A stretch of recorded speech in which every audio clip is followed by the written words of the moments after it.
Doesn't matter. Hakan is in charge. Sorry about that. Let's just next time because there's camera.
right, good evening everyone. I'm very happy to see you all here. It's not easy to bring this crowd together here. We know that there are many events happening at the same time, maybe 20, 30, 40, I don't know the number.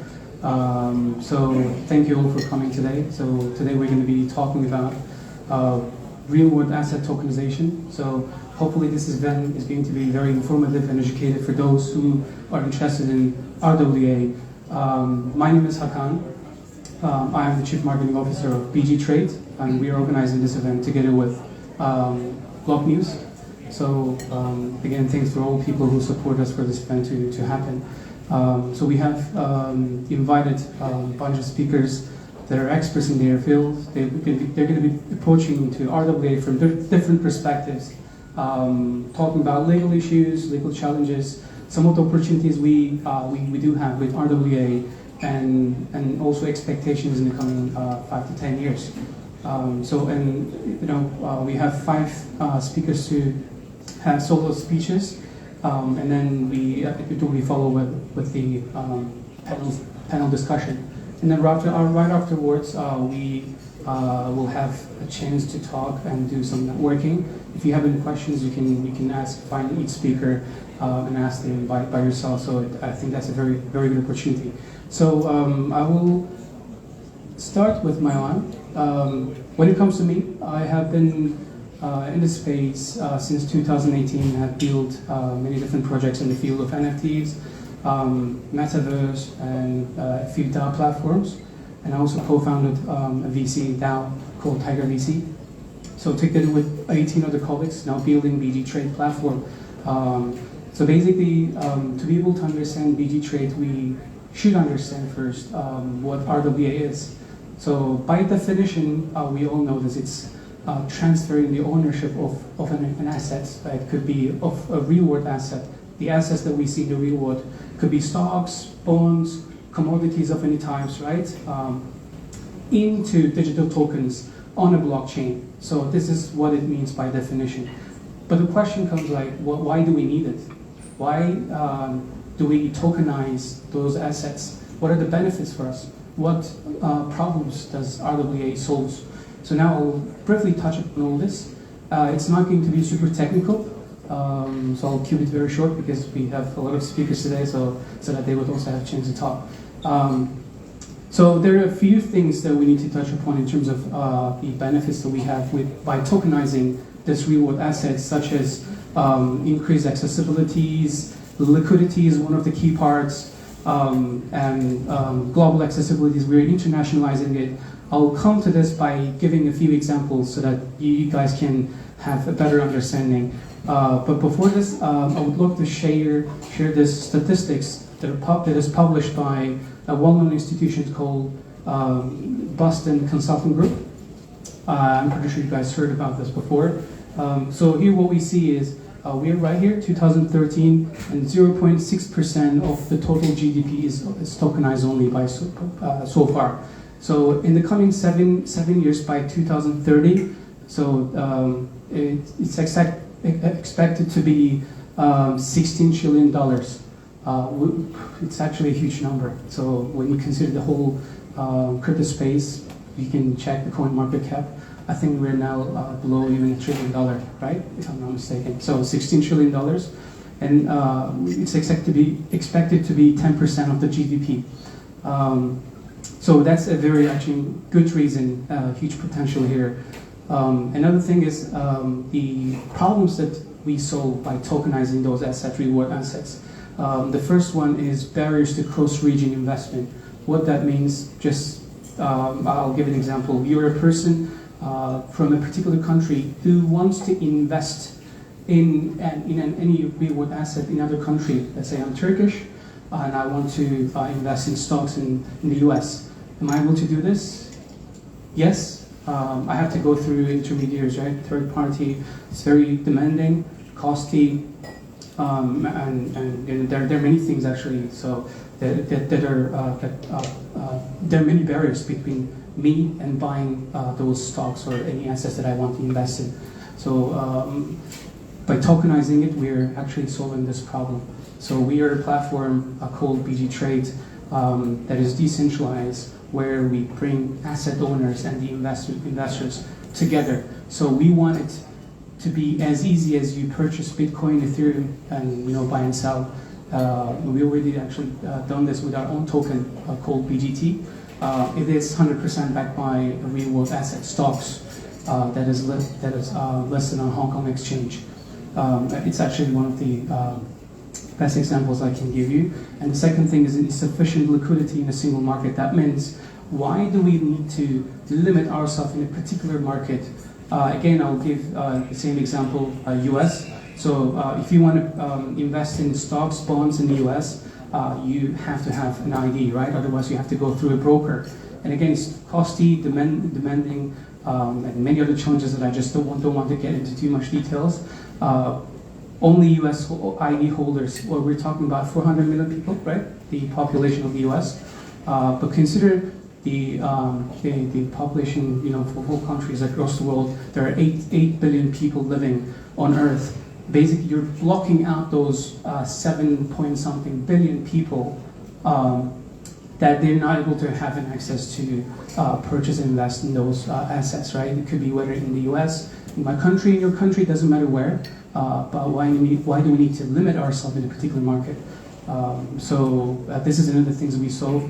And then in terms of diversification of investment, so you don't have to only invest in crypto assets like Bitcoin, Ethereum, or some other coins. You can diversify your portfolio, with investment in stocks, bonds in a particular country you're interested in. Again, those are some of the benefits that I've briefly mentioned, but just to go over it, internationalizing it, not limiting ourselves in a particular market.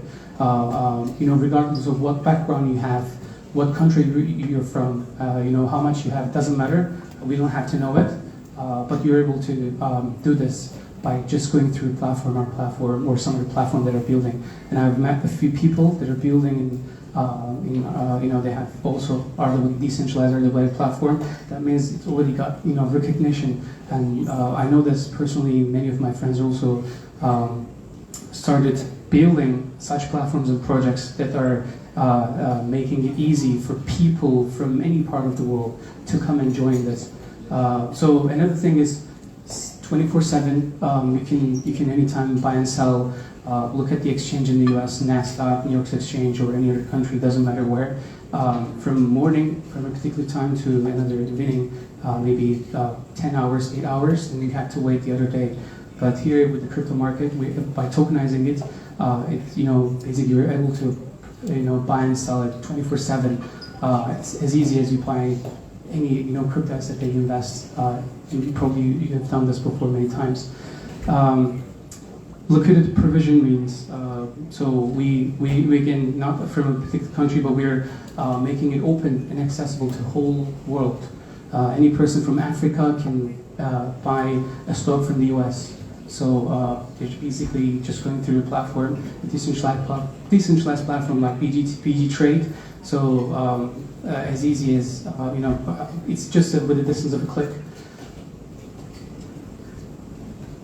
Here are the main features. So any assets that are being traded on BG Trade is, first of all, 100% backed by any assets that we see in the real world. Mostly stocks, bonds, but in the coming months will be commodities of any types, and some other assets as well. So it's a decentralized platform, basically non-custodian. It's just between the asset owners and the investors. And community governance, we want to convert it down and let community decide the future of the platform. Again, we're just a platform presenting it, and let the asset owners and investors do this exchange and trade. And then the future of the platform will be decided by the community of this DAO, which we want to convert into next year. This is one of the plans. And also, I've just touched upon diversification is also one of the important parts. We have a bunch of services like Launchpads. There are a few companies that we have reached an agreement with, already signed agreements. We'll be announcing it soon. So we have a company based in Hong Kong, that is the company through which we can have we have good relationships with other companies. We talk on a regular basis, on a daily basis, and we see a huge interest. So once they hear, actually the interesting thing is most of them actually don't understand RWA. They're not Web3. They're super traditional, but they're looking for opportunities. So once they find out there's such thing that are doable, and that will bring liquidity and more benefits that I mentioned a few minutes earlier. So they started to talk with us the second round, third round, and then finally we signed contracts with a few of them, and more are coming. So I already said trading as easy as you trade Bitcoin, Ethereum, and other crypto assets. So in terms of the asset types, we are now focusing on mostly listed companies, stocks, bonds, and later on I'll be doing commodities of any types, even ETFs, but we need more time for that, so mostly it will be stocks. And then BG Trade here is a platform. Here's the token holders and those people who want to trade. And soon we will be launching zkBID on our platform. It's very important. I just don't want to get into too much details not to make you bored. So here's a team. I already talked about myself. I'm the Chief Marketing Officer of this platform. And we have Ali as our CEO, who is ex-Microsoft and has been building this space since 2013. And we have 16 other colleagues. So this is all about BG Trade and me. If you have any questions, you can find me right after the presentation. We will have a networking part after 8 p.m. And now I would love to continue with the other speaker, but I would love to, once again, thank you all.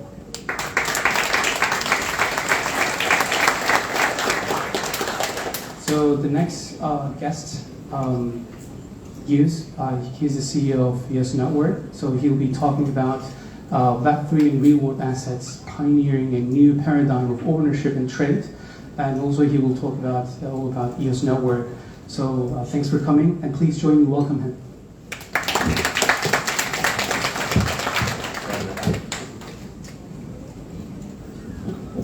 All right. I'm going to be changing my presentation quite a bit because there was a lot of overlap with Hakan's. So please bear with me. I actually prepared a full thing and I'm going to completely scrap it. But I'm going to kick off where Hakan left off essentially. So it's actually a really good segue.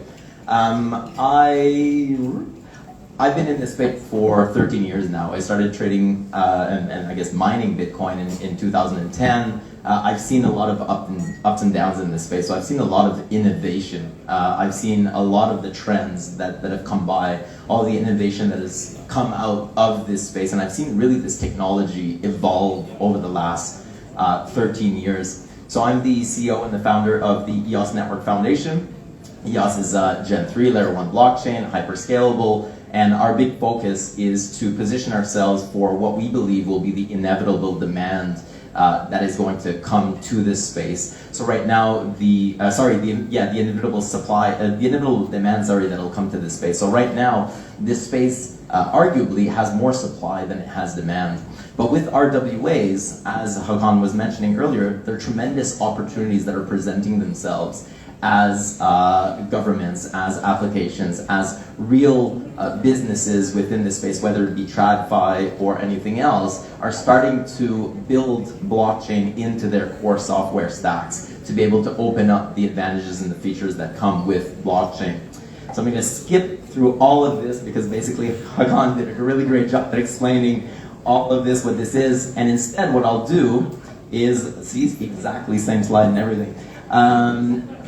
I don't know how to go back in this. There you go. Actually, one thing to mention on this one, Hakan was saying that there's a $16 trillion projection in 2030 for tokenized assets. This is actually a very conservative number. The upper end of that is roughly $68 trillion. And so this number, 16 trillion by 2030, is actually very, very, very conservative. That represents less than 0.1% of all assets in the world. And so we could expect to see an even greater market, even greater opportunity. And that's really what I'll focus on now instead. So why now? In the last 2 weeks, I've been traveling, first of all, in Korea for Korea Blockchain Week, and then I was in Hong Kong, now I'm here in Singapore, and I've seen a huge re-emergence of RWAs. I'll first start off with Hong Kong, what I saw there, and why it's relevant. And so this is something that Deloitte did 2 years ago or so.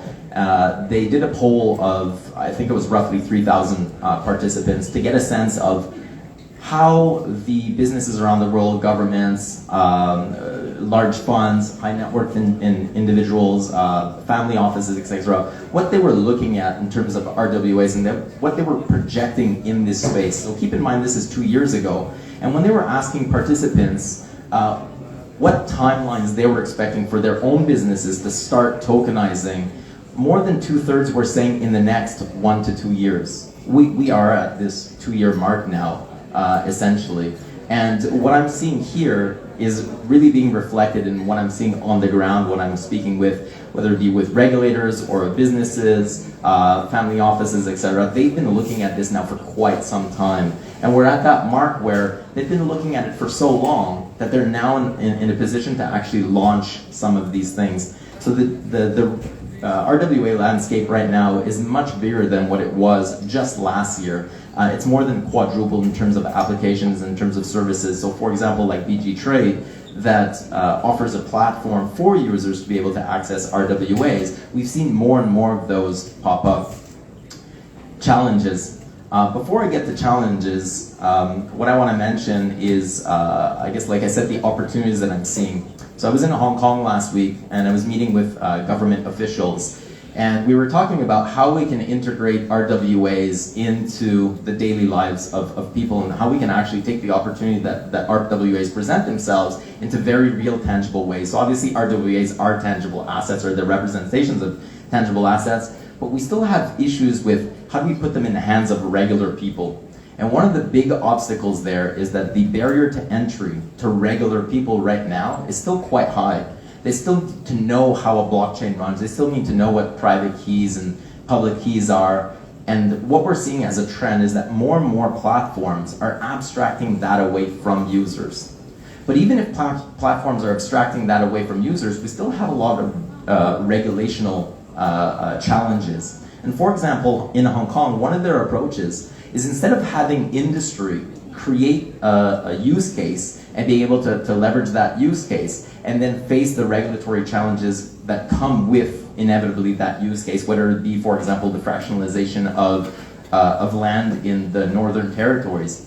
Their approach is for the government to actually issue RWAs, for them to create proof of concepts. And if they hit into barriers, so for example, a concrete, tangible thing that they're working on is that fractionalization of land in the Northern Territories. Traditionally, this would go to the largest developers in the country. And so the regulations currently are written as such that if you have more than 50 potential buyers, it becomes a, now I'm dropping the word, a CIS. It becomes basically an investment scheme, a collective investment scheme. And so in order for them to be able to justify changing the regulations, to be able to allow more than 50 people, if industry is the one leading the way, it makes it incredibly difficult. However, if it's the government itself that's looking to sell those assets, it makes it much easier to overcome those barriers. And so right now, the Hong Kong government is exploring a proof of concept where they would open up land. That land would now go to auction essentially through RWAs. They would now have the need to be able to change those regulations to be able to allow for more than 50 people to be able to purchase those assets. Why is this important? Because then with those regulatory changes, now that's available for everybody. So now industry can now leverage those new regulations to be able to onboard on new use cases. And that's just one example.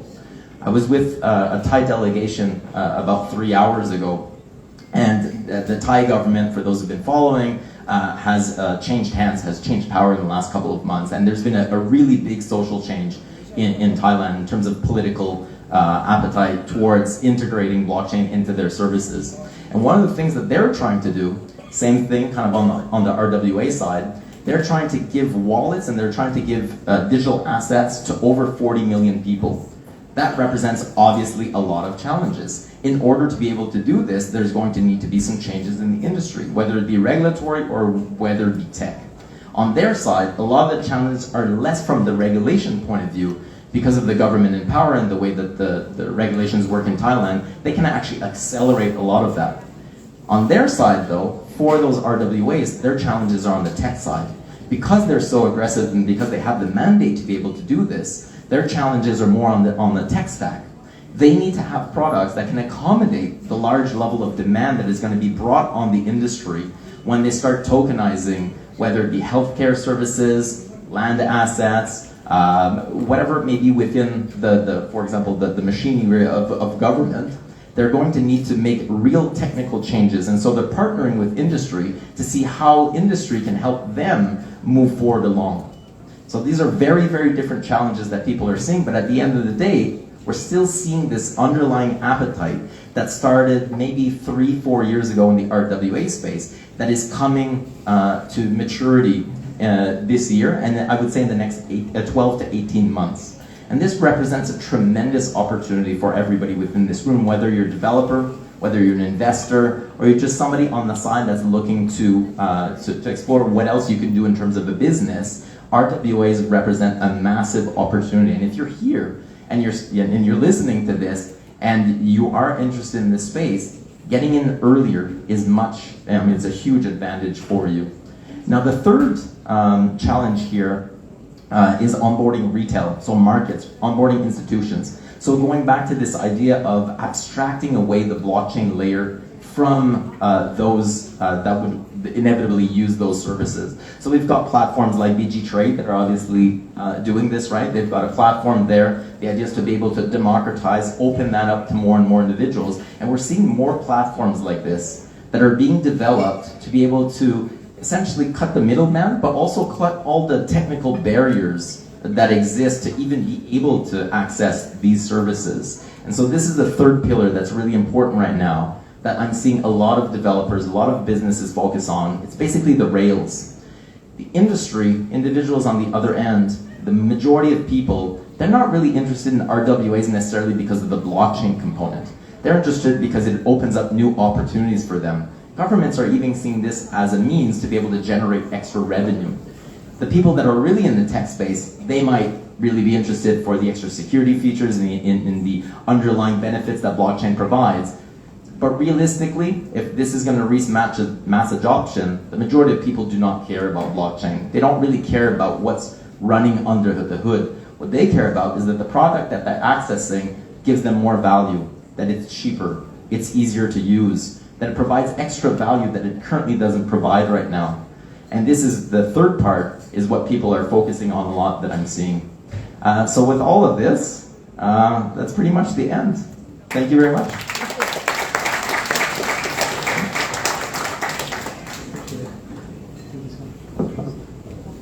Yeah, we had some overlaps, but you skipped this one. But the last part was very inspiring in terms of, in particular, the legal part. Some of the challenges. I mostly touched upon the opportunities, but you look more. That was really good, lovely. And I would love to invite our next speaker, Pal. He is the CEO of Starfish Technologies. He'll be talking about the future of DEX via SaaS. So please join me, welcome him. Thank you, Hakan.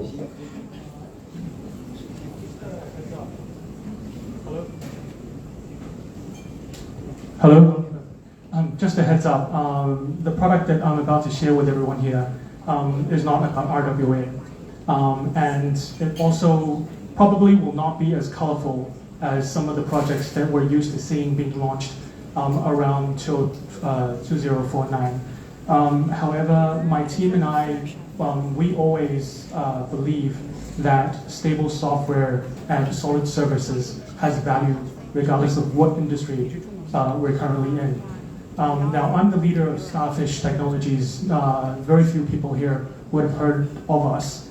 We've been doing development of our product for almost 2 years now, and we have operational bases in both Hong Kong and Dubai. And essentially, we are a product that revolves around decentralized SaaS platforms. But before I get into product details, I would like to share with everyone how we came to the idea to put forward the development of our products. Now, this was quite a while ago, almost 2-3 years ago, even before the previous bear market, the previous bull market really started. We talked to many innovation teams around the world, and we found that the cost of all blockchain-related innovation teams were skyrocketing at a time when we should be supporting a lot of these innovative teams. Now, this is just a basic workflow of everything that they would need to go through in order to be able to become mainstream in the blockchain industry. As an innovative team, you would have to create your own project, you would have to pay for your own traffic, you would have to mint your coin, provide the liquidity. After that, you have to bear the cost of listing in not one, but probably multiple exchanges in order for your product to be well known. And at the end of the day, you would also be the ones that would be bearing the burden of all regulations, depending on what market you're active in.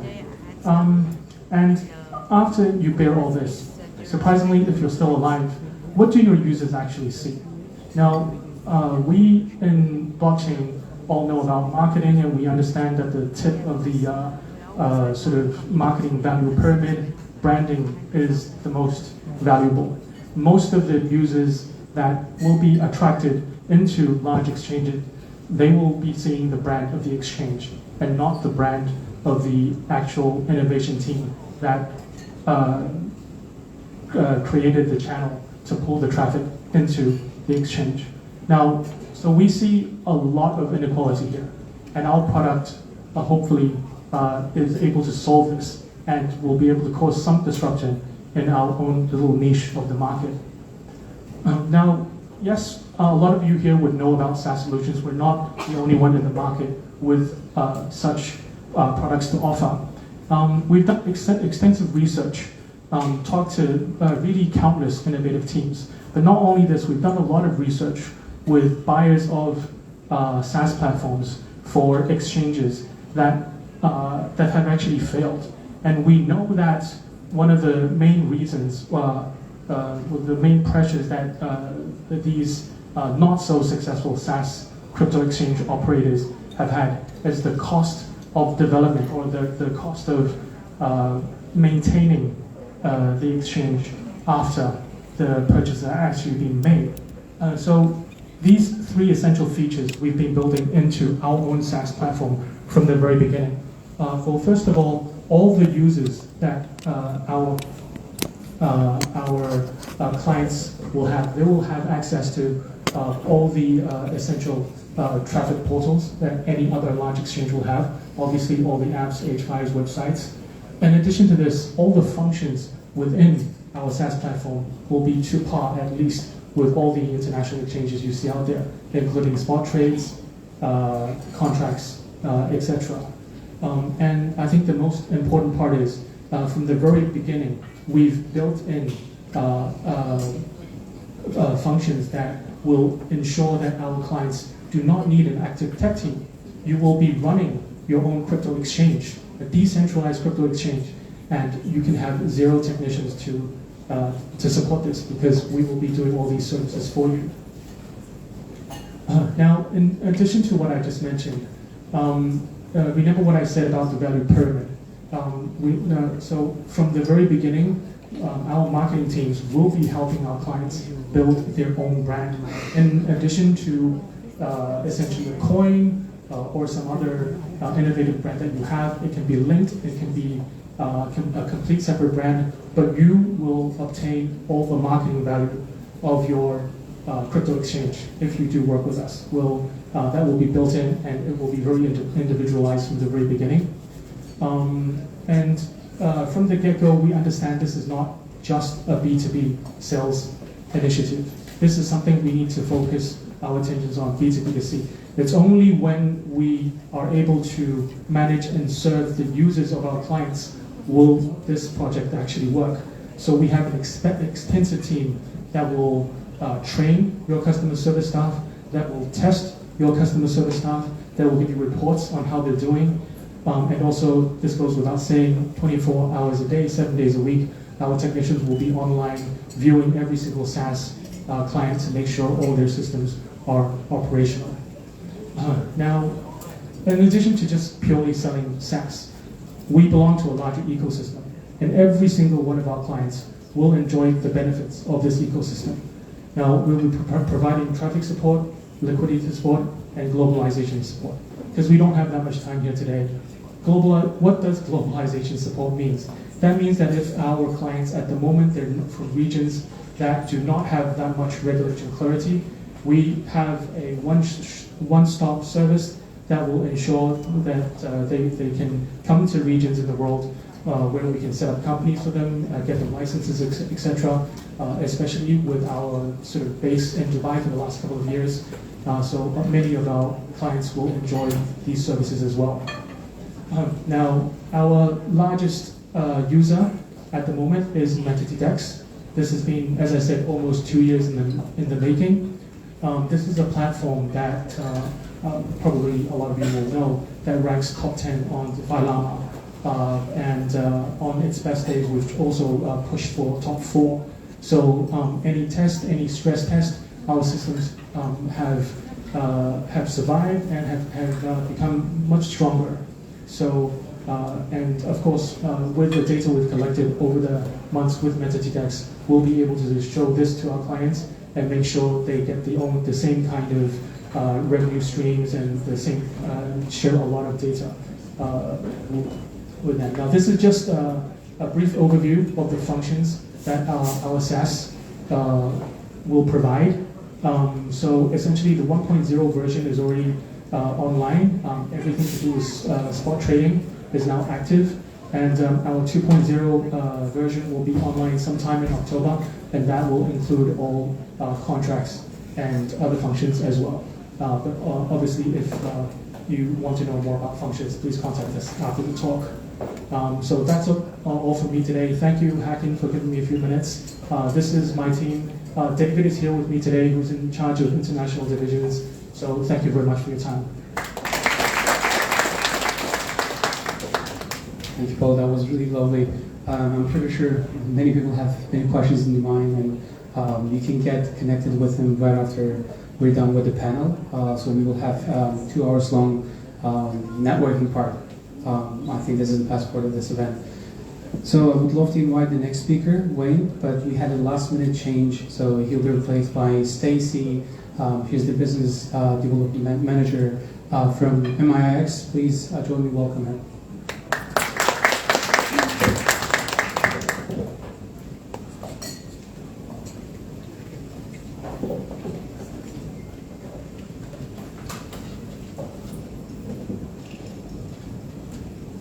Thank you, VG Trade, and thanks for inviting me to about this RWA system.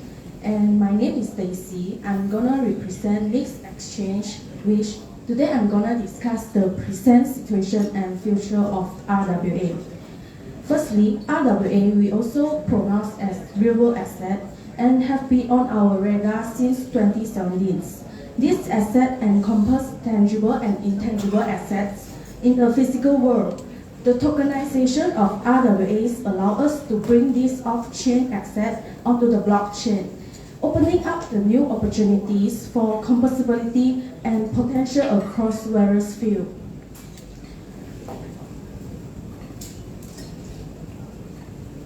Also,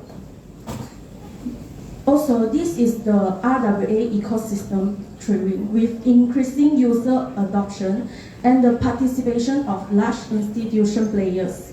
Some projects offer regulatory, technical, and operational support, and to bridge the gap between the real-world asset and the crypto space, and we call this as real RWA Rails. Additionally, there are also some asset providers focusing on proposing and creating RWA across various asset classes. To further enhance the RWA ecosystem, we are introducing a new blockchain specifically tailored for RWAs.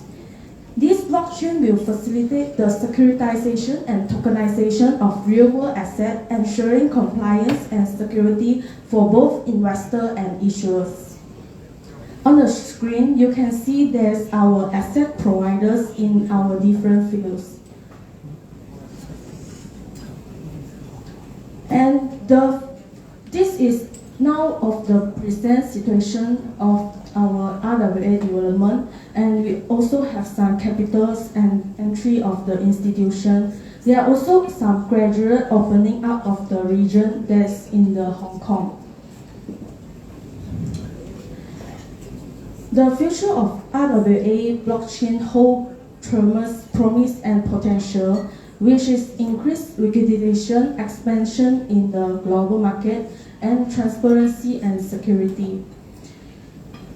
I will say about, we focus at the barriers of the RWA because many our speakers also talk about the opportunity. And the first is our regulatory changes and the tangibility, the lack of standardization among different blockchain platforms and protocols will barriers the seamless tokenization and transfer of RWA. Also, the price volatility common in blockchain asset can deter investors seeking stable return of RWA. The smart contract also help the hacking incidents and phishing attacks highlight the importance of addressing security challenges in the RWA tokenization. Last but not least, for the limited adoption, I think there will be lack of the awareness and the understanding among investors and the business. For mixed support for RWA projects, I would like to emphasize the role for the mix play in support real-world assets project. RWA project represent a groundbreaking fusion of traditional tangible asset and the digital world of blockchain. This project hold permission offer investor new opportunity and asset owner innovation ways to leverage their holding. Let's explore how Mixed Labs provide invaluable support to RWA initiative. We offer quick token listing and IDO for various RWA projects through our official Twitter and third-party promotion. RWA project can gain exposure to our network. We also provide specific customized event based on different demand. Mixed Lab has also implemented the Spring Breeze program, which we have a 5 million incubation fund specifically established for outstanding projects, aiming to assist enterprise growth. In addition, we offer an exclusive incubation and listing channel with fast processing and lower costs. Furthermore, our partnership with organizations like TomoChain and MetaMask contribute to the robustness of our payment system. We invite you to learn more about creating miracles with our Mixed Labs, and thank you for listening.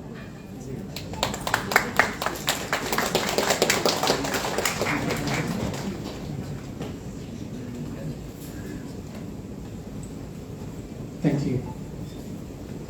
So the next one is going to be a panel discussion. We have 4 distinguished speakers that will be answering my easy questions. I don't have, maybe again we're not going to get into too much technical details. So I'd love to first invite Enchi, partner of Quest Ventures. Please join me in welcoming her. And then second speaker is Frank.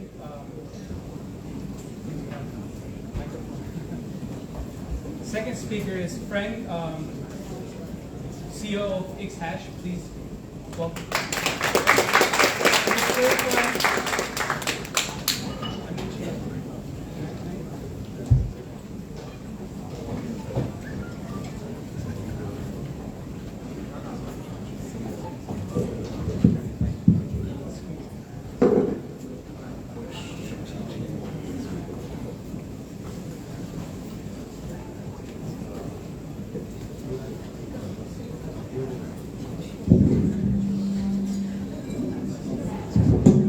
So we'll also invite our third speaker, Joe.